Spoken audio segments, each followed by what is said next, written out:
Hello friends, आज के video में हम जानेंगे डाटा वैलिडेशन के बारे में। दोस्तों, जैसा कि यहाँ पर शीट पर दिखाया हुआ है, अगर हम अपनी एमएस एक्सेल की शीट को इस तरह से करना चाहते हैं कि उसमें जो भी डाटा फीड हो वो हमारे अनुसार हो, हम अपनी डाटा की शीट को, अपनी रेंज को इस तरह से वैलिडेट कर देते हैं कि हमारे अनुसार ही उसमें डाटा फीड होगा। जो भी रेंज हम सेट करेंगे, जो भी कंडीशन हम उसके ऊपर लगाएंगे, उसी कंडीशन के आधार पर उसमें डाटा एंट्री होगा। नहीं तो हमारा जो एमएस एक्सेल है वो डाटा एंट्री करने से मना कर देगा। जैसे कि आप यहाँ पर देख रहे हो रोल नंबर, मैंने यहाँ पर रोल नंबर का एक डाटा वैलिडेशन लगाया है कि अगर मैं इसमें 10 to 100 के बीच में कोई डाटा पुट करूंगा तो वो यहाँ पर ले लेगा। मान लीजिए मैं यहाँ पर 55 करता हूं तो वो यहाँ पर ले लेगा। 100 करूंगा तो भी वो ले लेगा। अगर मैं इसको 100 से ऊपर कोई डाटा यहाँ पर एंट्री करने की कोशिश करूंगा तो वो यहाँ पर मैसेज दे देगा और वो एंट्री यहाँ पर नहीं करने देगा। इसी तरह से और भी हमारे पास डाटा वैलिडेशन के ऑप्शन हैं, जैसे टेक्स्ट लेंथ। अगर मैं यहाँ पर कोई टेक्स्ट लेंथ देता हूँ, मान लीजिए मुझे जो अभी मैंने लगा रखा है वो यहाँ पर 3 to 5 लगा रखा है कि 3 to 5 कैरेक्टर्स अगर मैं यहाँ पर लिखूंगा, कोई भी 3 to 5 कैरेक्टर्स मैं यहाँ पर लिखता हूँ तो वो आसानी से यहाँ पर ले लेगा। अगर मैं 5 से ज्यादा कैरेक्टर्स यहाँ पर लिखने की कोशिश करूंगा तो वो वहां पर नहीं लेगा, एरर आ जाएगा। डेट का हमारे पास एक ऑप्शन होता है कि अगर मैं यहाँ पर 1/1/2019 से लेकर 1/1/2021 के बीच में कोई भी डेट मैं यहाँ पर डालूंगा तो ये आसानी से यहाँ पर एंट्री होने देगा। मान लीजिए मैंने यहाँ पर 1 मई 2020 का लिया है तो वो यहाँ पर एंट्री करने देगा। और अगर मैं इसी डेट को आगे या पीछे करके देखूं, मान लीजिए मैं यहाँ पर 1 मई 2021 या 22 लेने की कोशिश करता हूं तो देखोगे कि वो यहाँ पर एंट्री नहीं करने देगा। इसी तरह से मैं उसको अगर 2018 की डेट लेके देखता हूं तो भी ये यहाँ पर मना कर देगा और एरर मैसेज देगा, ये हमें डाटा एंट्री पुट नहीं करने देगा।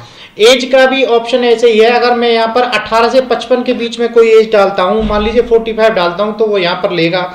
अगर मैं इसके अलावा 85 यहाँ पर डालता हूँ तो वो एरर मैसेज देगा और एंट्री नहीं करने देगा। इसी तरह से हम यहाँ पर 2 ड्रॉप डाउन लिस्ट भी अलग अलग तरीके से बनाना डाटा वैलिडेशन के अंदर सीखेंगे। तो डाटा वैलिडेशन में जो आज के पॉइंट रहेंगे वो रोल नंबर रहेगा, टेक्स्ट लेंथ है, डेट है, 2 types of drop down list है जो हम यहाँ पर बनाएंगे। इनपुट मैसेज किस तरह से शो होगा, हम अपनी इच्छा अनुसार यहाँ पर मैसेज शो करा सकते हैं। एरर मैसेज है, स्टॉप, वार्निंग एंड इंफॉर्मेशन, ये कुछ नए पॉइंट्स हैं डाटा वैलिडेशन के जो हम यहाँ पर आज क्लियर करेंगे। तो वीडियो को एंड तक जरूर देखें जिससे कि हम इन वैलिडेशन को यहाँ पर लगाना सीखेंगे जो एमएस एक्सेल में बहुत ही इंपॉर्टेंट टॉपिक है। अब हमने यहाँ पर एक फ्रेश शीट ली है जिसके ऊपर हम डाटा वैलिडेशन का यूज करेंगे। वो किस तरह से करते हैं देखिए जरा। जैसे डाटा वैलिडेशन का हमारे सबसे पहले नंबर है रोल नंबर।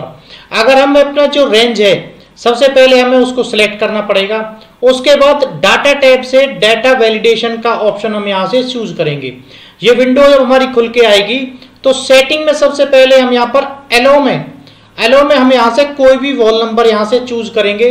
डाटा बिटवीन का लेंगे क्योंकि हमें इसमें एक रेंज देनी है कि किस रेंज के बिटवीन, मान लीजिए हमें यहाँ पर 10 मिनिमम एंड 100 मैक्सिमम के बीच में कोई डाटा यहाँ पर पुट करना है। तो हमने अपना डाटा वैलिडेशन यहाँ पर लगा दिया है। अब मान लीजिए मैं यहाँ पर 10 को संख्या देता हूँ, उसके बाद 99 देता हूं तो भी ले लेगा, 100 दूंगा तो भी ले लेगा। लेकिन 3 डिजिट के बाद अगर 4 डिजिट की मैं यहाँ पर कोई संख्या देने की कोशिश करूंगा तो माइक्रोसॉफ्ट एक्सेल यहाँ पर एक एरर मैसेज दे देगा, the value you entered is not valid. वो रिट्राई करने पर अगर हम दोबारा से 3 डिजिट की कोई संख्या यहाँ पर डाल देंगे तो वो ले लेगा। लेकिन वो 3 डिजिट भी 1 to 100 के बीच में होनी चाहिए। यहाँ पर 1 to 3 हम ले रहे हैं, 123 ले रहे हैं तो वो यहाँ पर स्टॉप करेगा। मान लीजिए मैं यहाँ पर 100 डाल देता हूं तो वो यहाँ आसानी से ले लेगा। इस तरह से हम यहाँ पर डाटा वैलिडेशन लगाएंगे रोल नंबर के ऊपर। इसी तरह से हमें अगर कोई टेक्स्ट है, टेक्स्ट को हमें इस तरह से करना है कि एक पर्टिकुलर रेंज के अंदर ही हमारा टेक्स्ट यहाँ पर लिखा जाए। तो उसके लिए भी हम पहले डाटा रेंज को सिलेक्ट करेंगे। उसके बाद डाटा से डाटा वैलिडेशन ऑप्शन पे हम जाएंगे, डाटा वैलिडेशन, और यहाँ पर एक ऑप्शन हमारा है टेक्स्ट लेंथ का। टेक्स्ट लेंथ के बीच में भी डाटा बिटवीन, हमें यहाँ पर मान लीजिए 1 to 5 कैरेक्टर्स के बीच में यहाँ पर कुछ भी लिखना है कि मिनिमम 1 हो एंड मैक्सिमम 5 कैरेक्टर्स हम यहाँ पर लिख पाए। तो अगर मैं यहाँ पर कोई भी टेक्स्ट लिखता हूँ, मान लीजिए ए लिखा, 1 कैरेक्टर है तो वो आसानी से लिखा जाएगा, 2 का लिखा तो भी लिख जाएगा, 3 का लिखेंगे, 4 का लिखेंगे तभी लिख जाएगा। लेकिन अगर मैं 5 से ज्यादा यहाँ पर लिखने की कोशिश करूंगा तो वो यहाँ पर एरर मैसेज दे देगा, वो नहीं लिखेगा।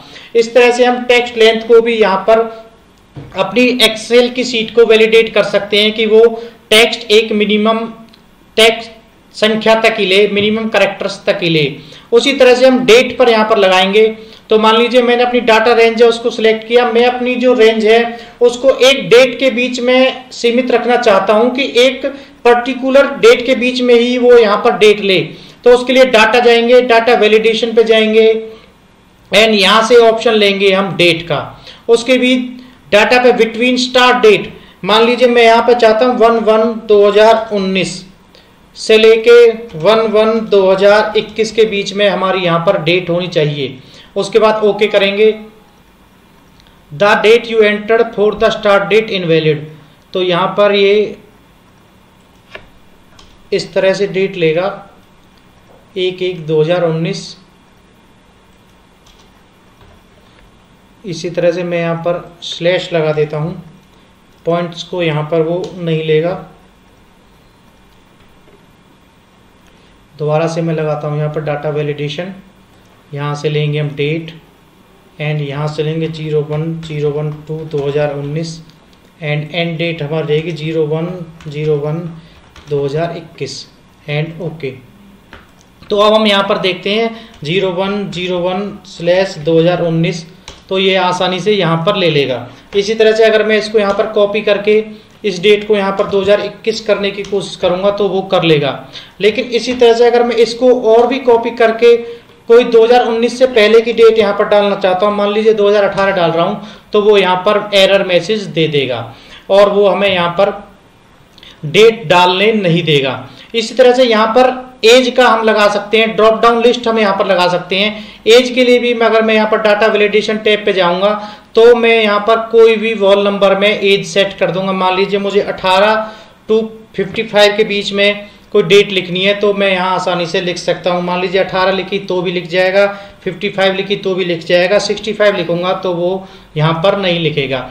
अब होगा क्या कि जो मैसेज यहाँ पर ये दिखा रहा है, मान लीजिए मैं 65 यहाँ लिख रहा हूँ और जो ये मैसेज दिखा रहा है, इस मैसेज से हम अंदाजा नहीं लगा पा रहे हैं कि हम क्या गलती कर रहे हैं। तो हम जो मैसेज है वो भी यहाँ पर आसानी से चेंज कर सकते हैं कि हमारी इच्छा अनुसार जो हम चाहें वो ही यहाँ पर मैसेज आए।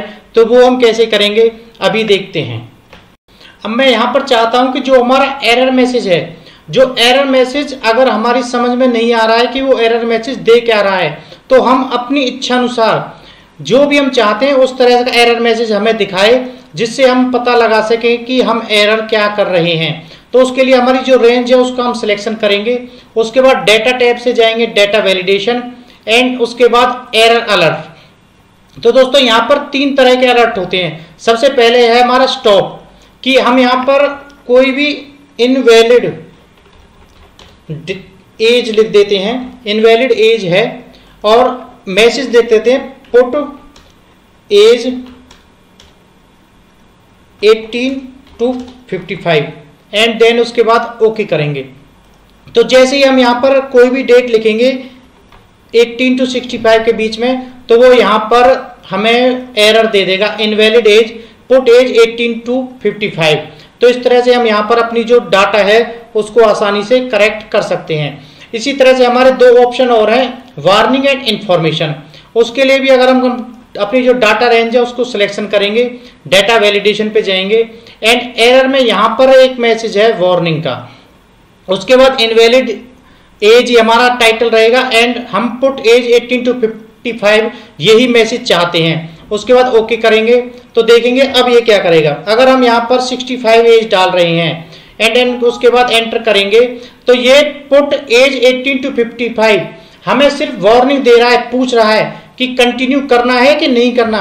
अगर हम इसको यस कर देंगे तो ये यहाँ पर डेट को एक्सेप्ट कर लेगा। ये हमें ओनली वार्निंग देगा कि आप जो डाटा पुट कर रहे हो वो डाटा वैलिडेशन से आगे है। हमने जो डाटा वैलिडेशन यहाँ पे लगाया था 18 से 55 के बीच में लगाया था, लेकिन उसने हमें वार्निंग देके और उस वार्निंग को हमने एक्सेप्ट कर लिया तो उसने 65 भी यहाँ पर ले लिया। इसी तरह से एक और हमारा है इंफॉर्मेशन।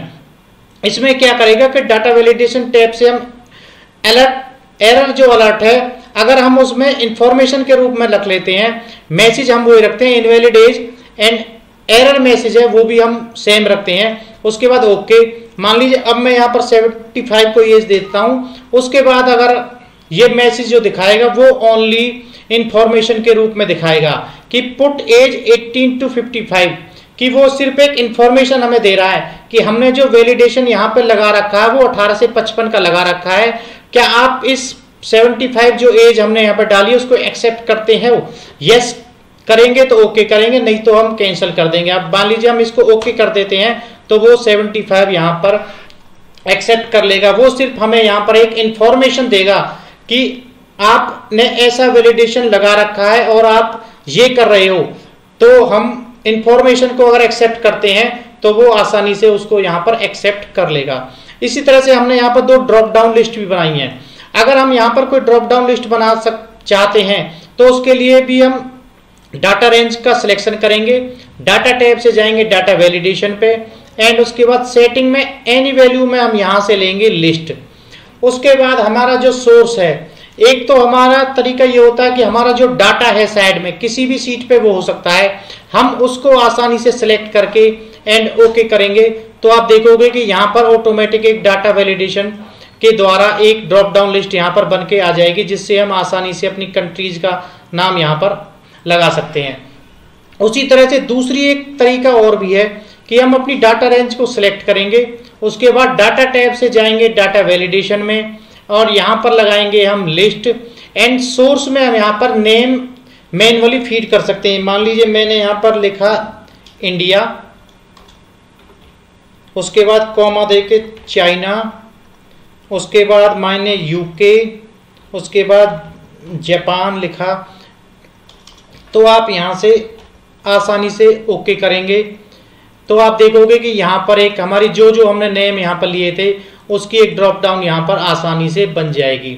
अब जो हमने ड्रॉप डाउन यहाँ पे बनाई थी, अगर उसमें से हमारा कोई भी नेम, कोई भी बंदा अगर उसमें से कुछ डिलीट कर देता है तो हमारी जो ड्रॉप डाउन है वो यहाँ से खाली हो जाएगी और वो एम्प्टी हो जाएगा, डिलीट हो जाएगा। तो इसके लिए हम क्या कर सकते हैं कि जो हमारा डाटा है तो उसको हम आसानी से हाइड कर सकते हैं, जिससे ये ही ना लगे कि हमारी जो ड्रॉप डाउन है वो कहाँ से आई है और किस तरीके से हमने उसको बना रखा है। अब हमें अगर मैसेज, जो इनपुट मैसेज है दोस्तों, वो लगाना है कि जब हम किसी भी सेल पे जाएं, किसी भी डाटा पे जाएं, तो वो हमें एक मैसेज दिखा दे, इनपुट मैसेज दिखा दे कि हमें यहाँ पर करना क्या है। तो उसके लिए मान लीजिए हमने डाटा की रेंज को सिलेक्ट करेंगे, उसके बाद डाटा से डाटा वैलिडेशन पे जाएंगे and input message. Input message में हम यहाँ पर कोई भी टाइटल, मान लीजिए ABCD हमने कोई टाइटल दे दिया, एंड उसके बीच में हमें यहाँ पर कोई मैसेज देना है कि जैसे ही जब हम उस सेल पे जाएंगे तो हमें एक मैसेज यहाँ पर दिखाई देगा कि हमें यहाँ पर डाटा भरना क्या है। तो मैं यहाँ पर लिख देता हूँ इनपुट डाटा 5 to, यहाँ पे हमने लिखा था 1 to 5 CHA कैरेक्टर्स के बीच में, कि हमें यहाँ पर जो डाटा है वो 1 to 5 कैरेक्टर्स के बीच में देना। आपका मैसेज किसी भी तरह का हो सकता है जिससे आप इजीली उसको समझ सकें। उसके बाद ओके कर देंगे। अब हम जब भी जिस भी सेल पे जाएंगे, जब डाटा पुट करने का समय आएगा तो यहाँ पर वो मैसेज दिखा देगा already, input data 1 to 5 characters. अगर मैं यहाँ पर कोई भी डाटा 5 कैरेक्टर से ज़्यादा लूँगा, जैसा मैंने अभी बताया था, वो यहाँ पर मैसेज देगा, अलर्ट देगा, और वो हमें डाटा पुट करने यहाँ पर नहीं देगा। तो इस तरह से दोस्तों आज हमने जो टॉपिक सीखा है वो है डाटा वैलिडेशन का। बहुत ही महत्वपूर्ण और काम आने वाला पॉइंट है MS एक्सेल का। उम्मीद करता हूं कि जो मैंने आपको यहाँ पर समझाने की कोशिश करी है आपकी समझ में आया होगा। तो वीडियो को लाइक करें और चैनल पर अगर नए हैं, चैनल को सब्सक्राइब नहीं किया है तो प्लीज़ चैनल को सब्सक्राइब कर लें। थैंक यू, धन्यवाद।